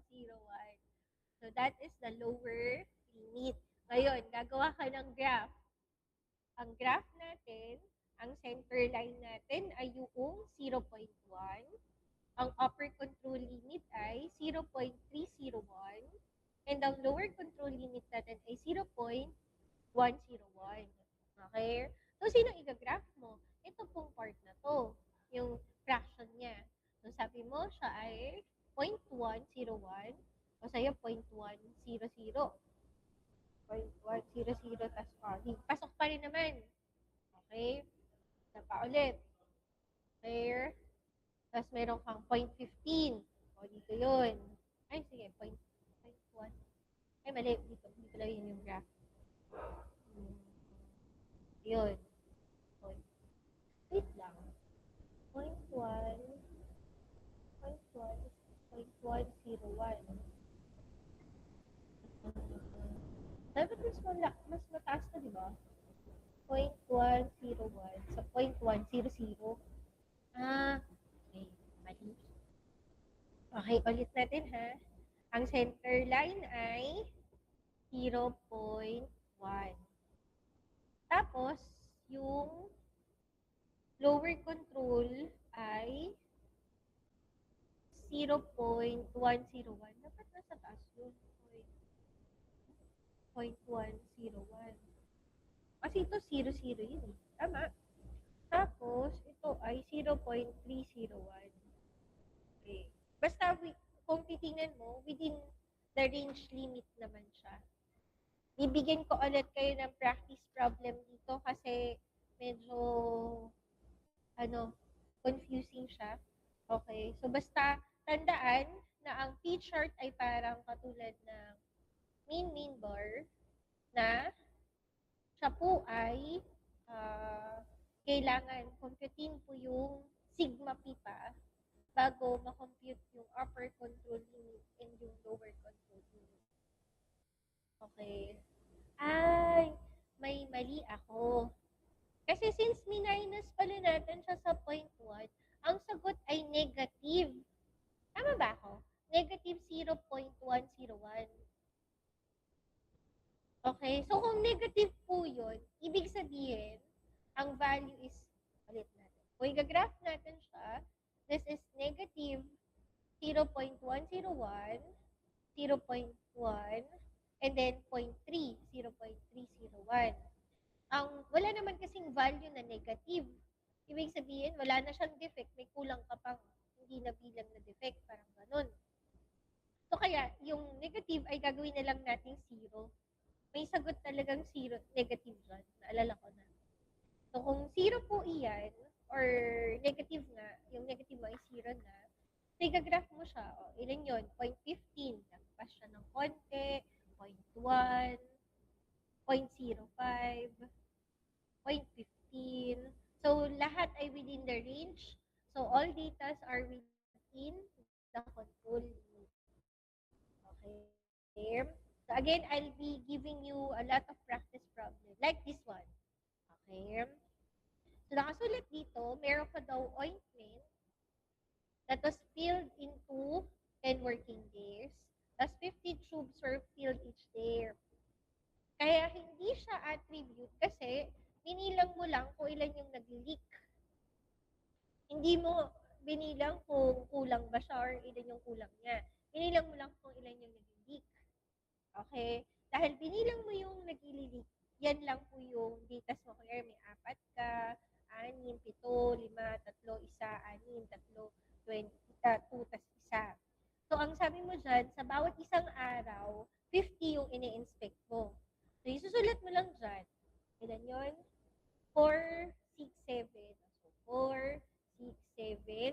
Sa kada araw, ang ini-inspect mo ay 50. 50.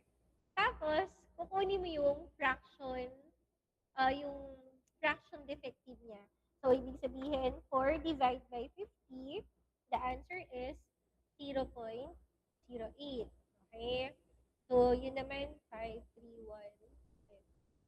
531. Tapos, 6320. 6320. There. Ito, lahat 50. 50, 50, 50, 50, 50, 50, 50. Okay? Tapos, 6. 6 divided by 50. The answer is 0.12. Okay. 7 divided by 50. The answer is 0.14. Okay. 5 divided by 50. The answer is 0.1. 3 divided by 50. The answer is 0.06. 1 divided by 50. 0.02. Okay, and once na na-complete mo na, yun na yung average P. Okay, so, para makuha yung average P, okay, yung lahat ng defect mo, divide mo lang doon sa kung ilan yung total samples mo, yun yung center line mo. So, kunyari, sagutin na nga natin. Okay, so, 6 divided by 50, the answer is 0.12. Okay, 3 divided by 50, the answer is 0.06. 2 divided by 50, the answer is 0.04. And then, yun, 6 ba yun? Lang. 0 pala. So, ang sagot dito is 0. Okay? So, ilan nga po ulit yung defective niya? 4 plus 6 plus 7 plus 5 plus 3 plus 1 plus 6 plus 3 plus 2 plus 0. The answer is 37. Am I right? Okay. Tapos, 50 times 10 is 500. So, 37 divided by 500, the answer ng average P is 0.074. Tama? Paano nakuha yun? Yung average P is equal to 37 divided by 500, which is ito yun. Okay, ngayon kukunin mo na muna yung upper control limit and yung lower control limit. So, ang upper control limit is yung, ano tawag dito? Yung pinakang P plus 3 and then yung sigma nito. Okay? Ilan na ulit yung P niya? Yung P niya is 0.074. So, P is equal to 0.074. Okay? Next ay yung plus 3 si upper control limit. Plus 3, 1, plus 3 square root of your P bar, P minus, ulit natin.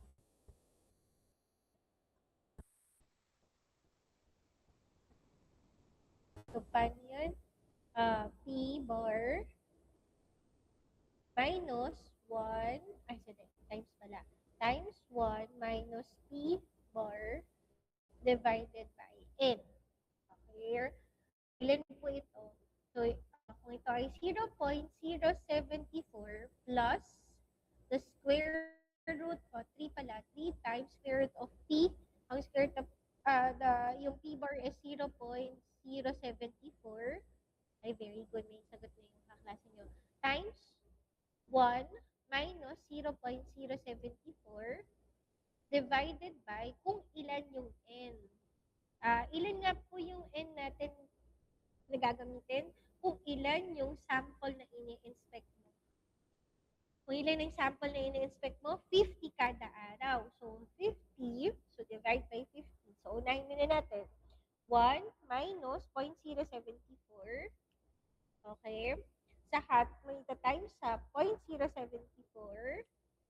I-divide mo sa 50. Then, saka mo siya isi-square root. Ang pinakang sagot ay, tapos saka mo i-multiply sa 3. Parang magkakaiba po ata tayo sa sagot. Tama po ba? At check ulit.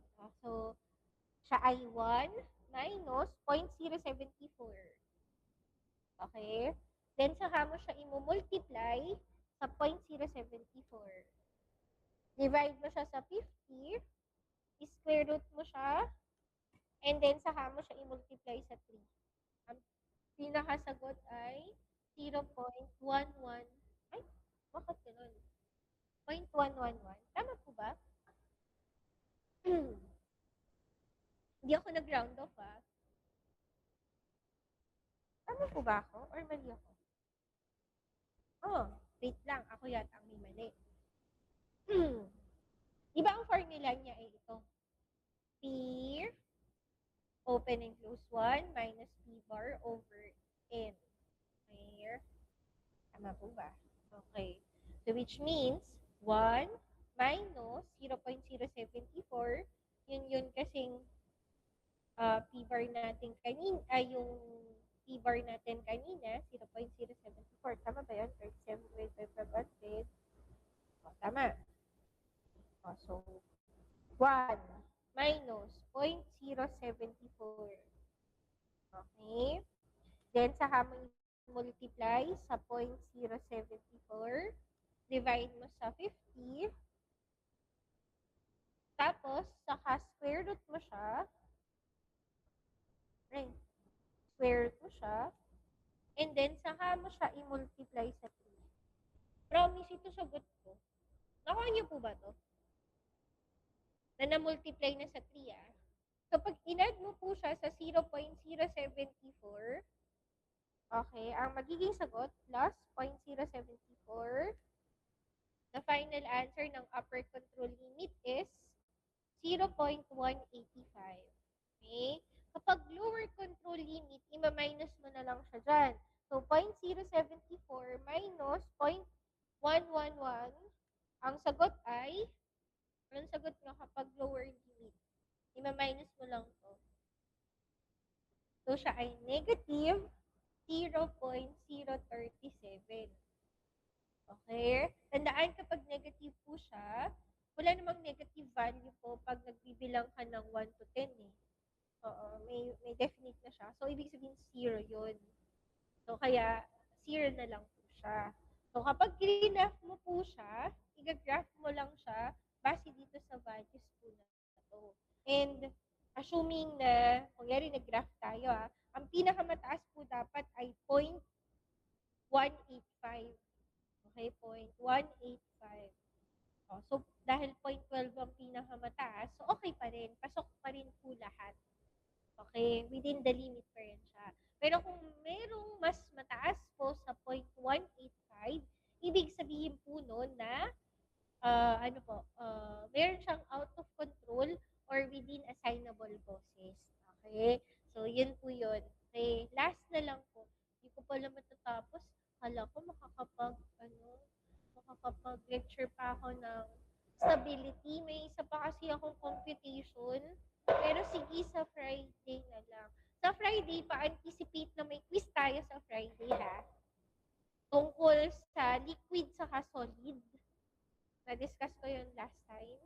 Anong diniscuss ko nung Friday? May na-discuss ko ba ako nung Friday? Yung distribution control.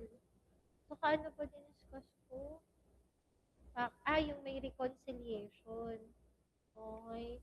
May, may nalimutan pa ako. May isa pa kasi ako na computation. Sayang, di kaya. Kung kaya tomorrow, kasi morning, tomorrow, wala akong lecture. May pasok po kayo tomorrow, no? May pasok kayo tomorrow, online. Anuin ko lang po, kung baka 8 to 10 po, para isa lang na, lagay ko na lang sa group chat. Hindi pwede. Sige. Okay. Last na lang. C-control or C-chart. Si C-chart is based on sa number of complaints and ilan yun ng complaints. Tandaan na pag C-chart po, iba sa P-chart kasi alam mo kung ilan yung in-inspect mo. And then dun sa na-inspect mo, ilan yung defect. Kung yan 50 yung in-inspect ko, dun sa 15 yun, may 10 defective. Dito sa C-chart, sinabi mo lang, binilang mo lang kung ilan yung nagreklamo. Okay? Pero walang basihan kung ilan dapat yung reklamuhin nila. So, parang ganun. Kaya kung papansinin mo dito, siya ay based on dun sa number of complaints, 22. And dahil yung number of sample, kung ilang beses or ilang week mo siyang in-observe. Sa case na to, yung 22 complaints na yan, sa 10 linggo lang na-observe yung 22 complaints na yon. Hindi katulad kanina na sinabi mo may 4 akong defect pamula dun sa 15 samples ko. Okay? Alam mo na yung pinagsimulan na 50 kasi yung tears ko nun at 4 yung defective doon. Dito, hindi mo alam kung magko-complain siya ngayong araw na to o sa isang araw hindi siya magko-complain. Okay? Mas madali ang C-chart kaysa kay P-chart. Okay? Kasi, bibilangin mo lang kung ilan yung complaints at saka yung sample nun. So, sa case na to, in-add po siya, dinivide siya kung ilan weeks po yung observation. So, it's 22 divided by 10. So, this is just 2.2. Okay? Tapos, para makuha ang upper control limit, this is equal to C bar. So, this is yung 22, 2.2 pala, 3, ang z is always equal to 3. Bakit? Kasi yun yung 99.7%. The square root of 2.2, yung c mo, so the answer is 6.67, 65. And then, minus lang po kapag siya ay lower control limit. So, ang sagot niya ay negative 2.25. So, wala namang answer na negative 2. So, kaya siya ay magiging 0. So, base dun sa upper control, lower control, at saka center line, may out of control ba? So, ka-graph mo yun. So, dapat may graph ka, marunong kang mag-graph, ha? So, this is 0, the lower control. Ang center line po ay 2.2. Tapos, ang upper control ay 6.65. Okay? So, ilan po yun? Isa-isayin mo lang. So, kung yari, ito ay 3, ito ay 2, ito ay 3 ulit. Tapos, kung papansinin mo, dahil wala naman tataas sa 3 at mas bababa sa 0, ibig sabihin, siya po ay within control limit. Okay? So, yun po. Habang fresh pa po ang inyong minds, bibigyan ko po kayo ng seat work. Lalagay ko po sa inyong, ano tawag dito? Sa inyong group chat. Tapos, try kong lagyan din ng answer sa susunod na araw. Tanong lang yung meron ako. Tapos, sa susunod na araw, try kong sagutan. Practicein nyo lang po. And then, para at least habang fresh pa po siya, may idea na po kayo kung paano sagutan. Ha? Para, iba po yun sa Canvas. Itong seatwork na to ay pwedeng hindi yun yung seatwork sa Canvas. Ha? Para, ano yun, para makapag-practice po kayo. Okay? So, mayroon pa akong last topic. Papakita ko lang po yung last topic ko today, this card. Ang stop sharing. Anong oras pa ka nagsimula? 8:30 o 10:30. Baka pagod na kayo. Okay. Wait lang ha. Ang last topic ko po ay ito, si drug stability. Okay. Oo nga pala. Kaya pala ako hindi nakapag-lecture ng Friday. Naalala ko na. Kasi ano pala ako, nagpad. Tapos nag-lecture ako ng Thursday. Thursday hindi na tayo online. Ay, very bad. Okay, so anywhere, kaya meron ako isang, dapat tapos ko siya ngayon. Alam ko pagod na kayo, kaya hindi ko naisip. Pero papakita ko na lang. So, ito yung last topic natin, si stability. So, ang stability, may computation siya. So, sa susunod, gusto ko lang po sanang kabisaduhin nyo itong formulang ito. Okay? Pag nakabisado mo to, masasagutan mo po yung yung tanong na kung kailan siya ma-expire at kailan po ang overage niya or ilan yung overage na ilalagay at ilan yung shelf life niya. Expiration, shelf life, and overage po. So, make sure to memorize this formula. So, all in all, ilan po ang computation natin sa midterm po? Meron tayong statistical quality control, meron po tayong shelf life, meron din tayong reconciliation. Tapos marami pang mga theories po related to that. Okay? So, ayun lang po. May question pa po ba kayo? Kung wala na, pipicturean ko na lang po kayo. Pa-picture. Tapos, pa-help naman, meron po kasi hindi masasama sa picture. Okay lang po ba na, ano tawag dito? Pa-help na lang class representatives nung mga estudyante na hindi po masasama sa picture po. Okay. Ma'am, bench. Anong oras po tayo? Tapos, pagkatapos daw natin, kayong dalawang section ay kay Sir Baron na po. Okay? So, may tanong po ba kayo? Ulitin ko lang ang aking announcement. Sa susunod na linggo, tayo po ay lalab na. So, huwag kalimutan yung mga pinapadala ko po sa inyo. Padala na lang po sa susunod na linggo. And then, nakasulat na yun. Di ba, binigay ko na po siya nung nakaraang linggo pa. Huwag din po kakalimutan na sa Friday tayo ay may quiz. At saka baka mag-lecture na rin ako sa Friday of next week. So, magko-quiz and then lecture na po. Tapos yung sa susunod na mga araw, puro quiz na lamang po tayo. So, mayroong tayong review muna siguro bago tayo mag-quiz. Pero, ano po, yun, ah, yun. Yun lang. Magre-review muna tayo sa pag-quiz. Pero paghandaan nyo ayoko naman po kayong ibagsak at ano. Alam ko magagaling kayo. Kasi you're actually halfway to becoming a pharmacist. Third year na kayo sa susunod eh. Konting tiyaga na lang. Ha? Kaya niyo po yan. May tanong pa po ba kayo? So kung wala na po, ingat po kayo palagi. See you on Thursday. Bye po! Okay. End ko na.